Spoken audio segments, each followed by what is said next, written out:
طبعا هذه فرصة بالنسبة لي. أنا دائما أغتنم هالفرص هذه لتوصيل رسائل خاصة للشباب. طبعا الابتكار أعتقد أن الأخ محمد يعني يدير الموضوع، جفة الموضوع بشكل مهني، وكل الأعضاء الموجودين أيضا أعتقد أن الفكرة واضحة، الرؤية واضحة. في البداية خلوني أشكر الأعضاء السابقين اللي هم خدموا في فريق الابتكار، شكرا جزيلا. وصراحة أنا ارتأيت مع الأخ محمد أن نحن نعطي فرصة أيضا ل يعني موظفين جدد لتقديم ما عندهم من ابتكارات أيضا. فأعتقد أن في أعضاء جدد موجودين من فئة الشباب، وهذا هو المطلوب منكم كأعضاء جدد أو كفريق جديد للابتكار، أنكم تكسرون الحواجز. شو يعني الابتكار؟ حد يعرف تعريف الابتكار؟ شو الابتكار؟ Think out of the box. شو بعد؟ حد عنده تعريف للابتكار؟ تقديم الخدمة بطريقة معينة تضيف قيمة للمتعامل. غير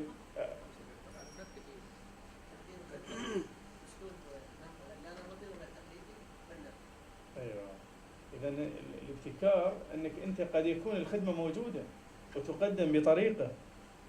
الابتكار هنا انك انت تكون استثنائي في تفكيرك، تقدم الخدمه هذه بطريقه استثنائيه. هذا هو الابتكار.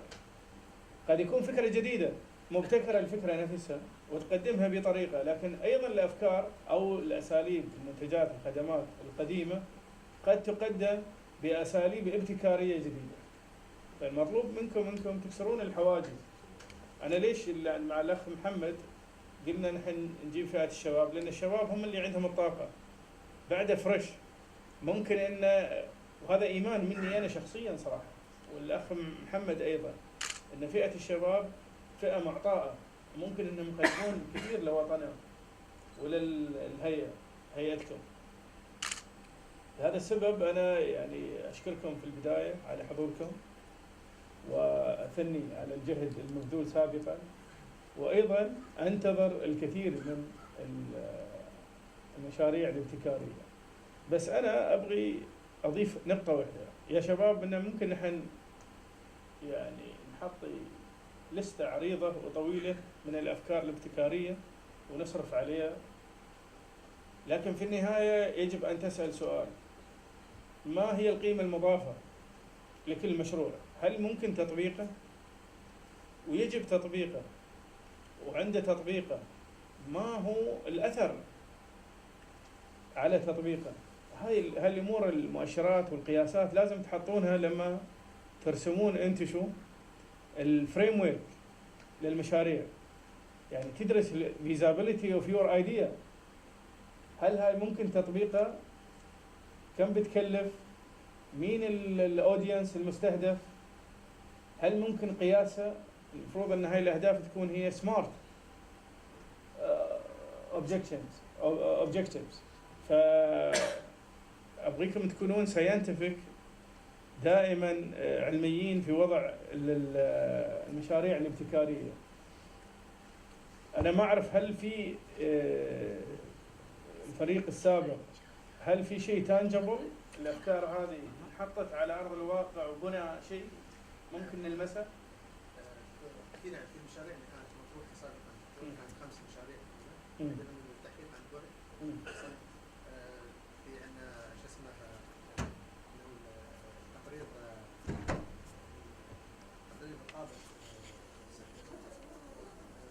الرقابة الذكي. في بعد هذا بعد خلصنا المرحلة الأولى منه وطبق، والحين داخلين في المرحلة الثانية ب 2017 ننجز بالكامل. زين، هذه الأشياء المطلوبة يا أخوان. مطلوب أنك أنت تضع خطة للتطبيق. يعني في النهاية المشروع بينصرف عليه وقت وجهد ومال، بس في النهاية أنا أبغي أعمل لونش للفكرة هاي. الفكرة هاي قد تكون وسيلة، منتج، إجراء، قد يكون ابلكيشن، اوكي. بس المهم ان نحن نطلع ونعمل لونشنج والناس تستفيد منه، ويقاس اثره على الستيك هولدرز او المستهدفين. فاتمنى لكم التوفيق دائما، وان شاء الله ان اسمع اخبار طيبه منكم. انا مثل ما قلت لكم انا اغتنم الفرصه دائما ان يكون في حوار بيننا وبين بعض. We're really appreciative that we were given this opportunity. Having said that, we did prepare a paper on whistleblowing. If you're not familiar with the topic, I'll tell you a little bit about it. Whistleblowing is the act of allowing an employee or potentially someone who does not work for a company to be able to give this information that they learned through the company of something that is either illegal or unethical, so immoral, and being able to report this information either to the company directly or to the government, or the public for that matter, so media. And it was something that has become a very hot topic throughout many countries at this point, and how they handle this information. I am a professor at Zayed University. I work in the campus in Abu Dhabi. I teach in the College of Business, and I teach specifically business law and ethics. As a professional, I'm a lawyer back in the United States, specifically in Miami, Florida, where I practiced law for, I know you can't see all the hair that is gray, but it's been a little while. Let's see, about 16 years now. And having said that, it's something that when I came to the university and I thought about things that I'd like to write on, always topics that I think would be great for the community is something that's always occurred to both myself and my colleague, Dr. Christian, who, as I said, couldn't make it. But having said that, it's always a great opportunity to be here, simply because it means that people are actually reading the information that we as professors love to write in the hopes that we can help the community out in some way. So having said that, this was a great pleasure. So back to the idea of whistleblowing, we were thinking long and hard about this topic, and when thinking about it, we realized in the UAE, which is a growing country, and I've enjoyed immensely my time that I've been here, so it's been approximately 8 years for me now. We thought, how could we write a paper that could be very beneficial? And in the UAE at the moment, there's actually not a specific law that covers whistleblowing, and so what we did in our paper is we looked at what other countries, specifically the US, the UK, and Canada, and looked to see what they were doing for whistleblowing. And so we looked at the laws that were passed as well as some of the cases, so lawsuits that had been filed, and how they handled this information. And ultimately what we found were certain things that were very beneficial in the laws and some places where we thought they could improve. And so the goal of our paper was to ultimately put something in there that would allow another country who didn't have an extensive whistleblowing policy to basically put forth what we thought were the best recommendations we could make. The idea here being that, of course, when you look at different companies, and I'm sure for many of you that look in the news, you will occasionally come across a company that has engaged in some activity that was clearly either wrong from an ethical standpoint or they've violated a law. And people within the company know that this information happens or they have access to it. And the question is, how do you get them to come forward and report this information to the company directly or to the government? Oftentimes they may fear that if they do this, they will lose their job. They may be treated badly by the company directly or employees that work for the company. And alternatively, if they go to the government, they're afraid that they will breach confidentiality, meaning the information that they're learning is actually confidential to the company. And so what we realized is that in order to allow these people to come forward, there are definitely certain things that governments can put in place, as well as companies directly, to encourage this behavior.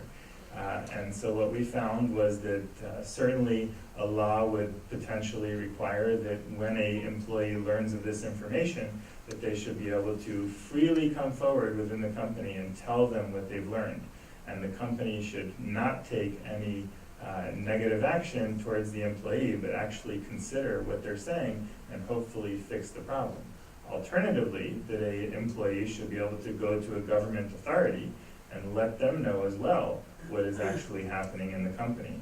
And with that in mind, that when this happens, the company could not take action against the employee for reporting the information that they learned that was confidential.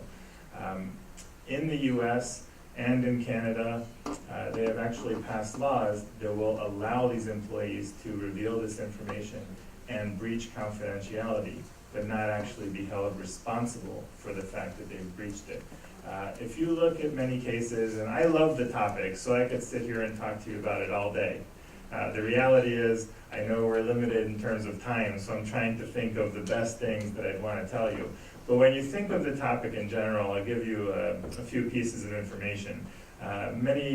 Not many years ago, but back in, before there was a law that was passed that was very specific to whistleblowing in the US, although there has been one for quite a while, it's just not as detailed.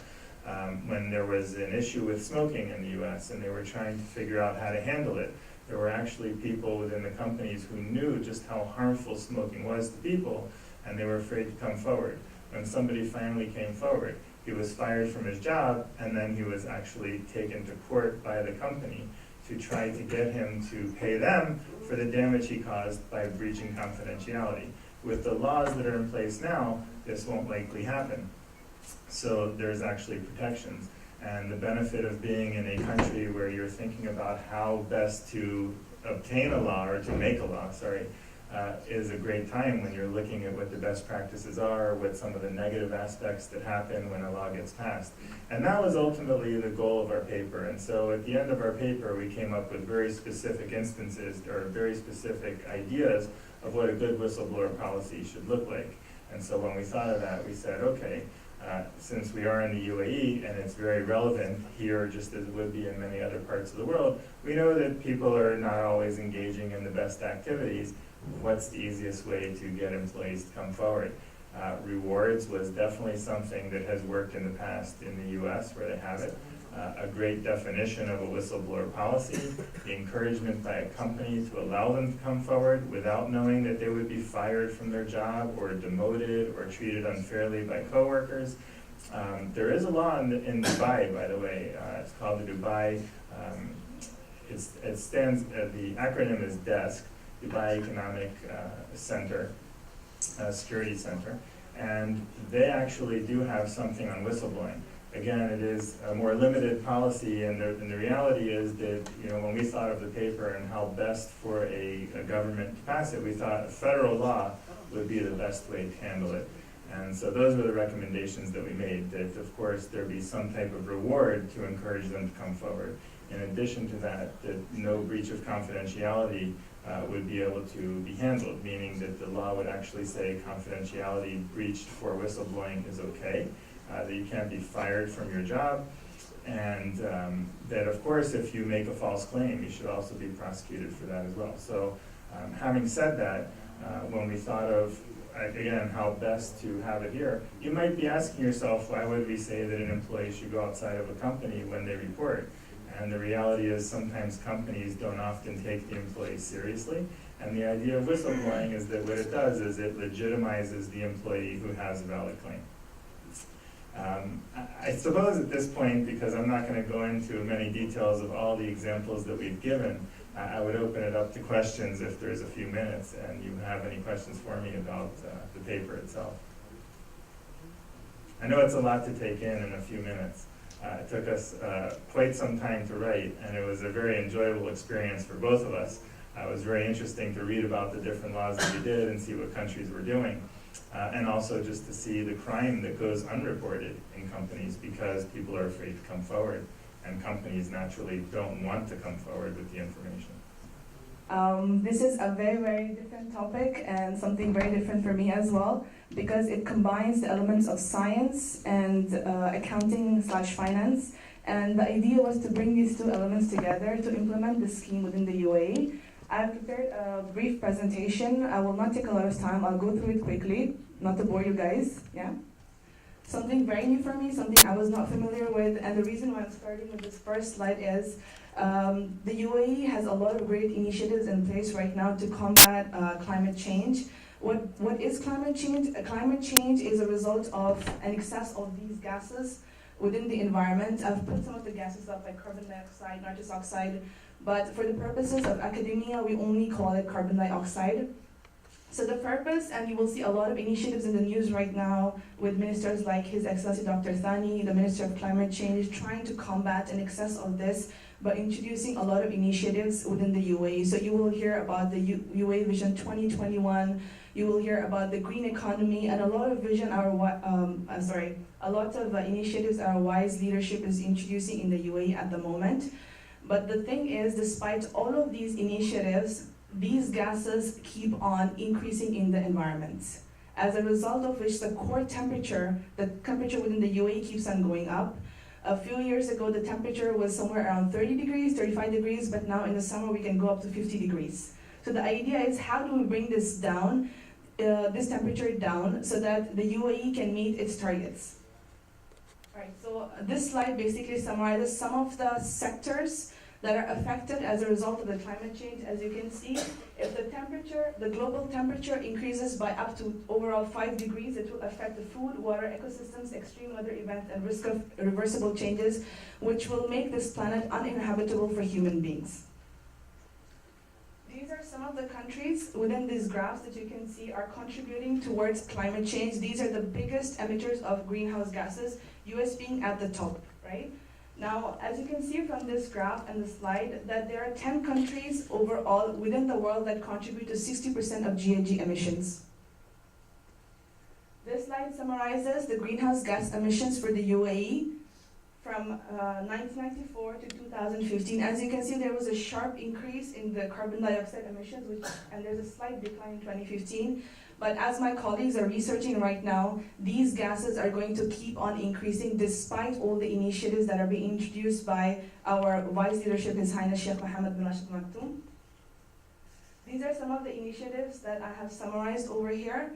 Like we have ratified the UNFCCC Climate Change Agreement in 1975. We ratified the Kyoto Protocol. We have the Expo 2020 that has one of the themes as sustainability within the UAE.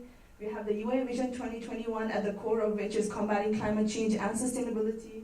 And we have the UAE Energy Strategy 2015 that was recently released by the Ministry of Climate Change. And you're thinking, so many initiatives, what is the connection between the UAE, these initiatives, and my research paper? So the idea that I put forward was, despite all of these initiatives, we need an accounting solution to this problem, right? So we have what is known as carbon credits, which are carbon stocks, basically. So the idea was that ESCA establishes a market, a stock market, but for trading these carbon credits within the UAE, right? So this would not even also generate revenue, it will also put a limitation on how much carbon dioxide all of these entities can emit within the UAE. The recommendations that I made in my research paper was how to actually bring about the implementation very specifically of a carbon market within the UAE. So you would have an ETS task force, that is an emission trading scheme. You would have a greenhouse gas inventory, an entity that would summarize all of the greenhouse gas emissions, who would take charge of actually calculating all of that. You would have a UAE environment group or a corporation, which in my mind was ESCA, which would design and implement this carbon market within the UAE and partner with all the other entities and take charge of it. You would have the Ministry of Climate Change and Environment, who would take ownership of the scheme within the UAE. You would have the Ministry of Finance to ensure that this market would initially be viable, as it would require a lot of financing to start up. And then you would have the Ministry of Energy, who would actually design and work with all of these entities. Yeah. That's about the end of it. If you have any questions. احنا يعني كان موضوع بحثنا بيحكي عن الموازنات التقديرية، والموازنات التقديرية يعني مش شيء جديد، هو كافة المنشآت تقوم بعمل الموازنات التقديرية، لكن احنا تطرقنا لمفهوم الابتكار، حاولنا إيجاد طرق جديدة، شيء محفز، شيء جديد، بحيث إنه تكون النتائج تتوجه نحو الرقابة. فكان احنا دراستنا على اللي هي مدى التزام الشركات المساهمة المحلية المدرجة في سوق دبي المالي بإعداد الموازنات التقديرية كأداة رقمية. فكان من أهم النتائج اللي توصلنا لها بأنه كافة المنشآت تقوم بعمل الموازنات التقديرية بكافة أنواعها، لكن هناك كان في خلل بأنه لا يتم لا يوجد اللي هو نظام حوافز ونظام عقوبات لغايات تطبيق هذه الموازنة، وكذلك لغايات تطبيق أهداف هذه الموازنة.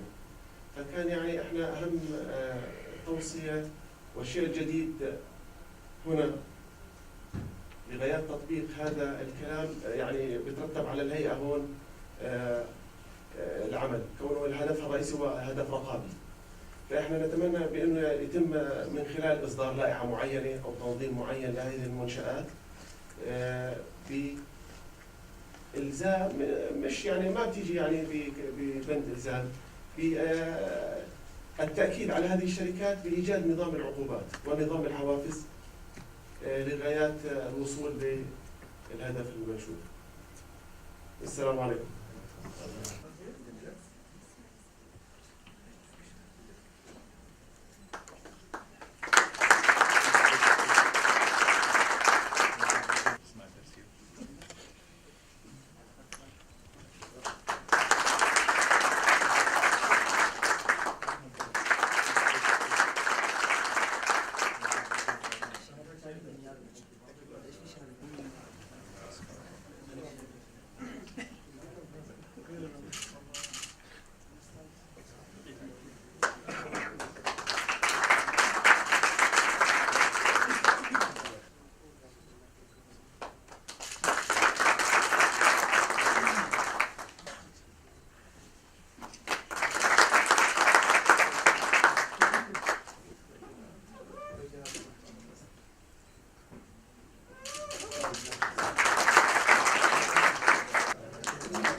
الأستاذ دكتور منذر بركات الذي لم تسمح